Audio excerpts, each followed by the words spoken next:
안녕하세요. 닥터입니다. 여러분들 머리 아프지 않으세요? 네. 오늘은 만성 두통에 대해서 말씀드립니다. 두통은 거의 모든 사람들이 경험한다고 봐야죠. 네. 그런데 잘 넘어갑니다. 그냥 견디다 넘어가기도 하고, 또 많은 사람들은 그냥 두통약 먹고 이렇게 넘기기도 하죠. 그런데 많은 사람들한테 이게 진짜 큰 문제가 되는 경우가 흔합니다. 이걸 이제 만성 두통이라고 하는데요. 만성이라고 하면은 이제 3개월 이상 지속된다.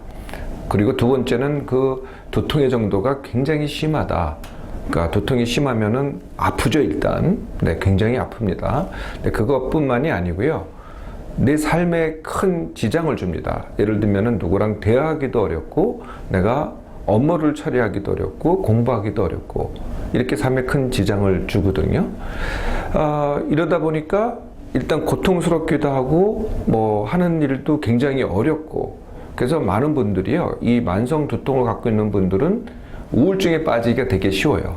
네, 우울해지죠. 그리고 더 심한 분들은 이게 매일매일 일어나는 고통이다 보니까 자살 충동에 빠지기도 하죠. 이렇게 심각한 병입니다, 사실은. 그래서 이 만성 두통을 갖고 있는 많은 분들이 약을 거의 장복하는 시름 달고 산다 그럴까, 이런 분들 굉장히 많고요. 또 병원을 안 다녀본 병원이 없다. 네. 또 별의별 치료를 다 받았다. 사실 별의별 치료가 다 있기는 해요. 그런데도 그냥 일시적인 효과는 있지만은 근본적으로 치료되지 않았다. 이런 분들이 많으시죠. 어떤 분들은요, 이게 이렇게 치료가 안 되니까 나 틀림없이 중병이 있다, 이렇게 생각하시는 분도 있으세요. 예를 들면은 이게 머리에 아픈 병이니까 이게 머리 속에, 사실 이 두통이 있을 때는요, 이 속이 막 아픈 것 같아. 아프게 느껴지죠, 사실. 그래서 뇌 속에 암이 있다, 아니면은 이게 뇌졸중이 생긴 거 아니냐, 아니면은 또 이게 진단이 잘 안 되지만은 무슨 염증? 뇌수막염? 그런 말 들어보셨죠? 그런 진단, 뇌수막염 또는 뇌염, 하여튼 이러한 희귀병이 있어서 그런 거 아니냐, 이렇게 불안해 하시는 분도 많으시고요. 이렇게 정확하게 뭔지는 모르겠지만은 나 이러다가 정말 더 아파지는 거 아니야? 아니면은 불구되는 거 아니야? 아니면 내가 하던 일을 전혀 못하는 거 아니야? 이렇게 불안해 하시는 분도 굉장히 많으시죠. 자, 이게 만성 두통입니다. 많은 분들이 고통을 받고 있습니다. 이러한 만성 두통이 생기는 진짜 원인이 뭘까요? 네, 이게 이제 오늘 소개해 드릴 두통회로라는 겁니다. 두통회로. 제가 아마 이 시간을 통해서 통증회로에 대해서 혹시 말씀드린 적이 있을 것 같기도 한데요. 모든 통증은 다 똑같습니다.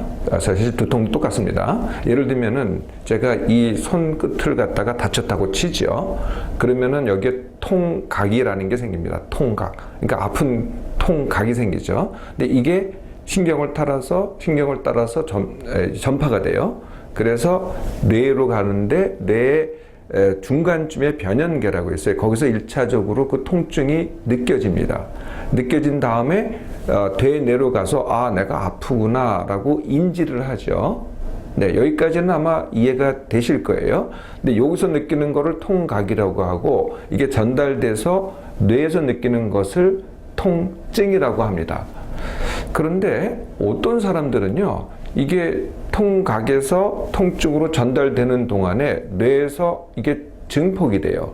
이게 전달되면서 첫 번째는 변연계라는 데서 한번 1차적으로 느껴지고, 그 다음에 뇌내로 전달돼서 내가 아프구나 라고 이제 이렇게 인지를 하게 되는데, 이게 내 생각, 내 불안, 이런 것들에 의해서 여기서 뇌 속에서 뺑뺑 도는 거죠.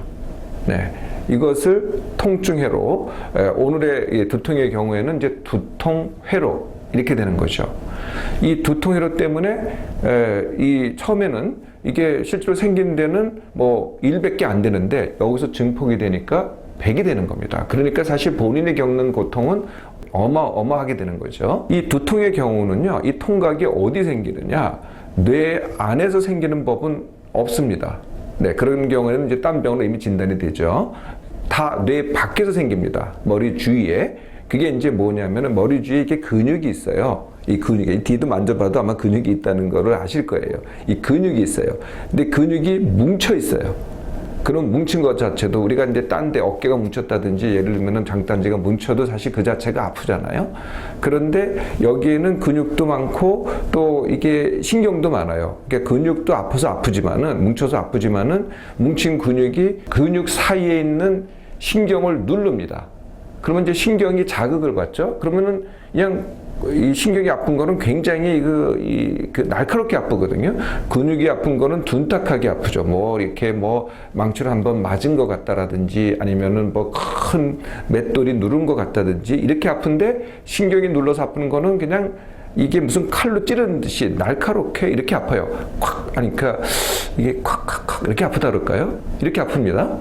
이게 이제 신경이 눌려서 오는 거죠. 근데 역시 뇌 밖입니다. 근데 또 하나 이 두통을 일으키는 또 이 바깥에 구조가 있어요. 그게 뭐냐면은 혈관입니다. 혈관. 이 혈관은요, 수축됐다가 늘어날 때 아픕니다. 늘어날 때 아프거든요. 그런데 이게 이제 맥박하고 같이 움직여요. 그래서 우리가 심장이 쿵쾅 쿵쾅 쿵쾅 이렇게 뛸 때마다 혈관도 이렇게 늘어났다 줄어들었다 하잖아요. 근데 두통이 그거에 따라서 옵니다. 그러니까 쾅 늘어날 때 이렇게 그냥 박동 치듯이 두통이 오거든요. 네, 이렇게 해서 사실은 이제 뇌 바깥에서 근데 이게 혈관이 박동치듯이 오니까 이게 거꾸로 우리가 생각하기에는 뇌 안에서 혈관이 잘못되지 않았나 이렇게 생각하기 쉽죠. 그렇게 느껴집니다, 사실은. 근데 뇌 안은 아니고요. 뇌 바깥입니다. 그러니까 두개골 바깥이 되는 거죠. 근데 그게 거기가 수축하고 혈관할 때 그게 이제 통각이 만들어지는 거고 아까 제가 말씀드렸던 두통 회로에 의해서 이게 10배 100배로 증폭되는 것이 바로 만성 두통입니다. 이 두통 회로를 깨야만이 만성 두통을 완치할 수가 있게 되는 거죠. 이 두통 회로, 이게 왜 생길까요? 그 생기는 그 토양이 있습니다, 이게. 이 토양이 크게 세 가지인데요. 첫째는 이 두통을 이제 진단하고 치료를 하잖아요. 근데 그 진단하신 의료진이 이게 왜 그러는지에 대한 확신이 없는 겁니다. 똑부러지게 얘기를 못 해요. 일단 치료하고 보자, 두고 보자, 이렇게 시작을 하잖아요. 그러면은 두통회로가 생길 만한 토양이 생긴 거죠. 두 번째가 두통약입니다, 역설적으로. 왜 두통약이 두통회로를 일으키냐면은 두통약은 원래 이런 근육을 뭉치게 했다든지 아니면 뭉친 근육이 그 신경을 눌렀다든지 아니면 혈관을 박동을 시켰다든지 이런 거를 치료하는 게 근본적으로 치료하는 게 아니고요. 단지 그것에 의해서 온 통증만을 갖다가 잠재우는 거거든요. 그러다 보니까 원인이 그대로 있으니까 원인이 더 악화되는 거죠. 이것 때문에 두통회로가 더 강화가 됩니다. 세 번째 요인은 그러니까 일시적인 두통일 때는 두통회로가 안 생겨요. 보통은 다 3개월 이상 지속될 때, 그럴 때 두통회로가 생기면서 만성 두통으로 이어지는 거죠. 이게 이제 토양이고요. 실제 이런 토양이 있다고 하더라도 모든 사람이 만성 두통회로가 생겨서 만성 두통이 되는 건 아니거든요. 그럼 특별히 이게 잘 되는 사람들이 있어요. 그러니까 어떤 사람들이냐? 첫 번째가 민감한 사람들입니다. 그러니까 그렇게 심각한 상황이 아닌데도 잘 놀란다든지 아니면은 지저분한 꼴을 못 본다든지 아니면 혈압을 재려고만 해도 혈압이 올라간다든지 아니면은 완벽하게 돼 있지 않으면은 못 견딘다든지 완벽주의자 이런 분들이 이제 민감한 분들이죠. 이런 분들은 두통회로가 기본적으로 잘 생깁니다. 두 번째가요, 삶이 힘들잖아요. 네, 하여튼 하루하루가 힘들어요. 그러니까 스트레스를 많이 받아요. 이게 이제 두 번째 이유가 되죠. 세 번째는요, 이제 두통이 생겼어요. 근데 그냥 그 두통이구나 라고 해서 이렇게 넘어가시면 될 것 같다가 이 두통을 연구하는 사람들, 연구를 해요. 이게 도대체 내가 희귀병이 아닌가 인터넷 다 찾아보고 두통에 알파부터 오메가까지 그냥 다 연구를 하는 거예요. 이런 분들은 두통회로가 잘 생깁니다. 마지막으로요, 사실은 이게 제일 중요한 원인이 될 수도 있어요. 두통회로가 생기는. 그게 뭐냐면은 처음에는 그게 아니었는데요. 나중에는 이 내가 사는 삶이 힘든 거예요. 그게 뭐가 됐든 하는 일이 힘들건 또는 하는 일이 싫던 아니면 내가 뭔가 주어진 삶에 대해서 부담을 느끼던 이거를 속마음은 회피하고 싶은 거예요. 근데 회피할 방법이 없거든요. 그러면은 그 회피하게 하는 방법으로 나도 모르게 두통에 빠지기 시작하는 거죠. 이런 분들이 두통 회로가 생깁니다. 그 사실은 그러니까 두통 자체는 고통이고 통증이지고 몸에 문제 같지만은 내 마음이 굉장히 상과 마음이 크게 작용을 한다는 거죠. 이렇게 만성 두통이 생기는 진짜 원인을 이해를 하시면은요, 사실은 뭐 완치하기는 그렇게 어려운 일이 아닙니다. 그런데 이것을 내가 지금 말씀을 이제 들어서 아시겠지만 결국은 내 안에 내 마음이 내 삶의 방식이 내 만성 두통을 일으키는 거거든요. 내가 원인입니다.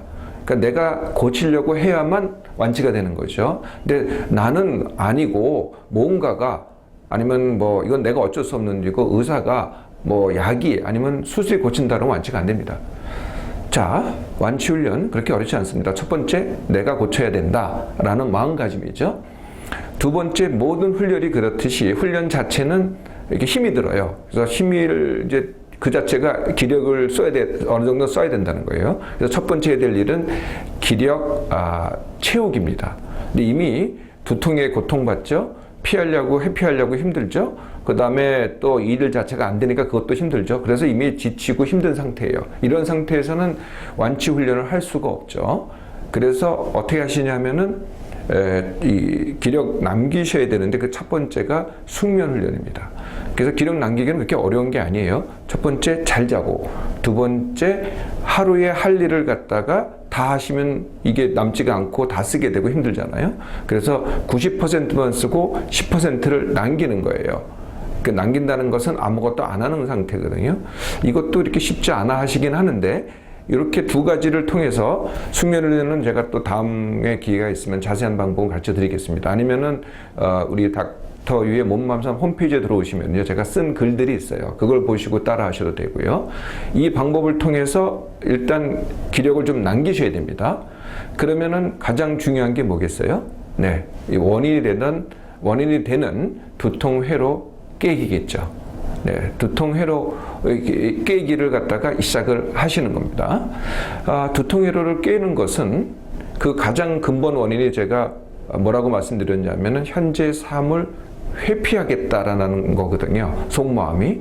그래서 첫 번째는 뭐냐면은 회피하지 말고 이제부터는 내가 맞서겠다. 아니면 더 나아가서 즐기겠다라는 마음가짐을 갖기 시작하면은 두통 회로가 깨지기 시작합니다. 두 번째는요, 이것을 아플 때면 아파봐라 해야 됩니다. 이거 아파서 또 어떡하지? 오늘 지금 아프니까 내일 또 아프면 어떡하지? 이렇게 하는 게 아니고요. 그래, 아파볼 테면 아파봐라. 사실 지금 현재는 두통이 있어요. 지금 당장 고쳐지는 건 아니거든요. 근데 언제 고쳐지나? 이렇게 되면 이게 안 고쳐지죠. 나 오늘 아파. 그럼 아플 테면 아파봐라 라고 받아들이는 거죠. 그럴수록 희한하게 두통 회로가 깨지면서 덜 아프게 됩니다. 근데 오늘 덜 아프면은 내일 덜 아프게 되고 내일 덜 아프면은 모레 또 덜 아프게 됩니다. 이렇게 해서 하루아침에 고쳐지는 건 아니지만 두통 회로가 차근차근 깨지면서 이게 두통이 완치되는 거거든요. 세 번째, 이 두통을 연구하시면 안 되겠죠. 네, 이게 또 원인 중에 하나입니다. 그래서 두통은 이제 더 이상 내가 이게 어떻게 될까 연구하지 마시고요. 이것을 두통 회로 깨기를 갖다 진행시켜야 됩니다. 두통 회로가 생기는 원인 중에 하나가 내 몸이 민감해서라고 말씀을 드렸죠. 그래서 네 번째 해야 될 훈련이 둔감 훈련입니다. 둔감 훈련은 뇌를 민감하게 하는 상황에서 일부러 반대로 하는 훈련을 하는 거죠. 그래서 이렇게 깨끗하게 사는데 민감한 사람은 지저분하게 살기 이렇게 하는 거죠. 또는 완벽하게 하는 것에 민감한 사람은 일부러 10% 덜하기. 내가 할 말을 못하는 사람들은 일부러 할 말을 해보기. 화를 못 내는 사람들은 일부러 화를 내기. 지지를 못하는 사람들은 일부러 져주기. 기다리지 못하는 사람들은 일부러 기다려주기. 네, 제가 또 많이 권하는 그 둔감 훈련 중에 이게 있습니다. 1박 2일 혼자서 여행해 보기. 이런 것들 해보시면 몸이 둔감해지거든요. 이것도 한 2주 정도 하시면 됩니다. 이런 과정을 통해서 두통 회로가 깨지는 겁니다. 그런데 근본이 뭐였냐 하면은 이 삶이 어렵다는 거에서 만들어지는 거거든요. 그래서 삶이 어려운 것은 상당히 개별적이기 때문에 제가 완치훈련을 바로 개별적으로 가르쳐드리긴 어렵지만 큰 원리는 이렇습니다. 일단 내가 즐거운 일을 하면은 절대로 이게 힘들지가 않아요. 그래서 즐거운 일을 찾아서 하도록 하시고요. 만약에 이미 주어진 일은 어쩔 수 없다. 주어진 어쩔 수 없는 일이 있다. 그러면은 이것을 즐기기를 하셔야죠. 주어진 일이니까 싫다, 이거 뭐 너무 힘들다 이렇게 가는 게 아니고요. 어떻게 즐길 수 있는 방법이 있을까? 이걸 찾아가면서 즐기기를 하시는 겁니다. 여기까지 하시면은 좋아집니다. 그러면은 맨 마지막에 완치훈련의 막바지는 약줄이기죠. 근데 약을 하나도 안 먹어도 내가 안 아프다 이래야지 완치가 되는 겁니다. 그래서 이 완치 훈련을 하시면은요, 뭐 대부분의 사람들은 3개월 내에 거의 다 완치가 됩니다. 네, 그리고 이제 정상 생활, 내가 하고 싶은 생활을 하시게 되죠. 그래서 이렇게 마음가짐만 가져도 완치가 됩니다. 만약에 이 완치 훈련을 닥터하고 같이 하시잖아요. 그러면 어떻게 되겠어요? 네, 굉장히 쉽죠. 그리고 사실 이 자체가 잘 안 믿어지기도 하고 불안하기도 하잖아요. 네, 닥터하고 함께 하면은 그 불안이 없어집니다. 자, 스스로 하셔도 되고 닥터와 함께 하셔도 되고, 자, 이번에는 이거를 평생 가져가지 마시고요. 두통 3개월 내에 완치하시기 바랍니다.